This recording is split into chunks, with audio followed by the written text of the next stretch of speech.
Assalamualaikum warahmatullahi wabarakatuh.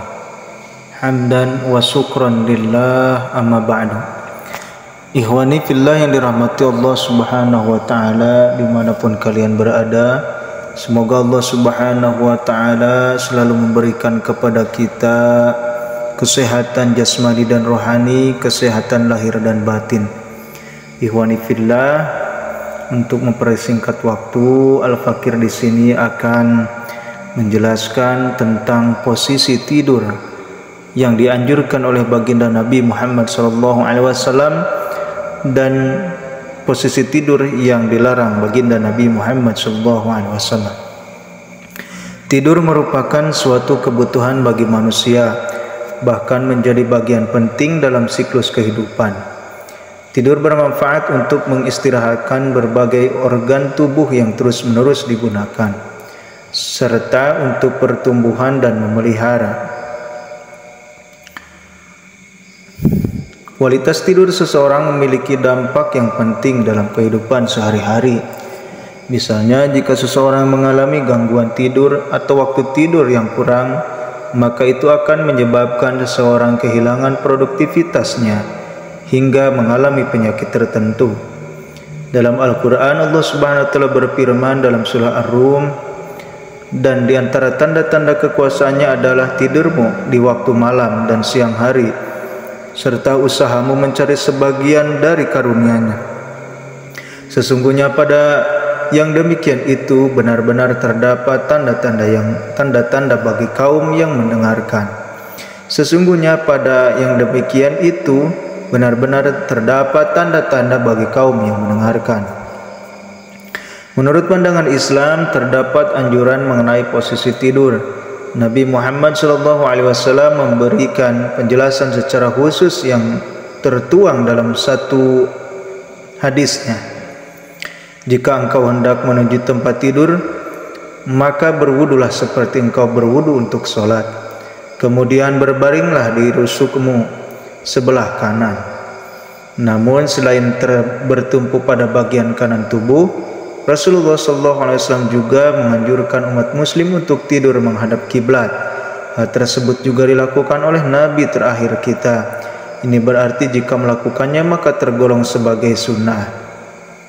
Rasulullah SAW memerintahkan Aisyah untuk menyiapkan tempat tidurnya. Tempat tidurnya pun disiapkan. Lalu Rasulullah SAW menghadap kiblat, dan apabila beliau merebahkan diri di atasnya, beliau jadikan telapak tangan kanannya sebagai bantal. Dalam salah satu hadis yang diriwayatkan oleh Sayyidah Aisyah, Imam Nawawi menjelaskan bahwa hadis di atas Rasulullah SAW di dalam setelah satu hadis yang diriwayatkan oleh Sayyidah Aisyah, pertama, istiqbal muhtador, yaitu tidur dengan cara terlentang atas tengkuk kepala, wajah, dan kedua lekuk kaki dihadapkan pada kiblat. Cara tidur seperti ini mubah dilakukan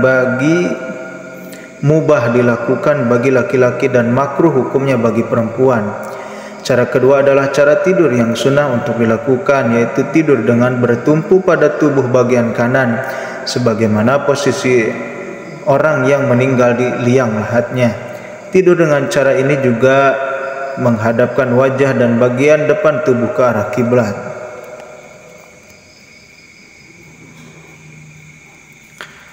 Sementara itu, umat muslim dianjurkan tidak tidur dengan bertumpu pada wajah tengkurap.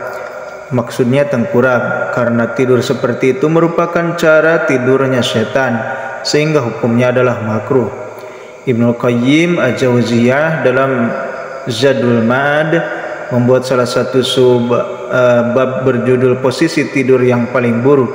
Dalam buku itu ia menjelaskan bahwa posisi tidur yang paling buruk adalah tidur tengkurap. Bahkan Rasulullah pernah menegur Tohfah Al-Ghifari yang pernah tidur tengkurap di Masjid Nabawi akibat begadang. Rasulullah SAW lantas menggerak-gerakannya dengan kakinya sembari bersabda, Sesungguhnya ini adalah cara tidur yang dibenci oleh Allah Subhanahu wa taala. Hadis riwayat Ibnu Majah dan Abu Daud. Jika dilihat dari sudut pandang kesehatan dan dalam pendekatan sains, tidur dengan posisi tengkurap ternyata juga tidak baik karena dapat membuat seseorang mengalami gangguan pernapasan. Hal ini disebabkan seorang yang tidur tengkurap, dada dan perutnya tertekan sehingga menghalangi pernapasan. Ketika seseorang tidur tengkurap, kepalanya biasanya akan miring ke samping atau bahkan menghadap ke bawah. Selain itu, tidur tengkurap bisa membuat posisi jantung terhimpit, sehingga aliran darah dan kinerja otak bisa terganggu. Dengan demikian, dapat disimpulkan bahwa posisi tidur yang dianjurkan dalam Islam adalah tidur dengan bertumpu pada bagian kanan tubuh dan menghadapkan wajah dan tubuh bagian depan ke arah kiblat. Ikhwani fillah yang dirahmati Allah Subhanahu wa taala, kita telah mendengarkan tidur yang dianjurkan oleh Rasulullah SAW dan tidur yang tidak dianjurkan. Untuk itu, marilah kita semua mengamalkannya agar Allah Subhanahu wa taala menjadikan tidur kita itu sebagai ibadah. Billahi taufiq wal hidayah. Wassalamualaikum warahmatullahi wabarakatuh.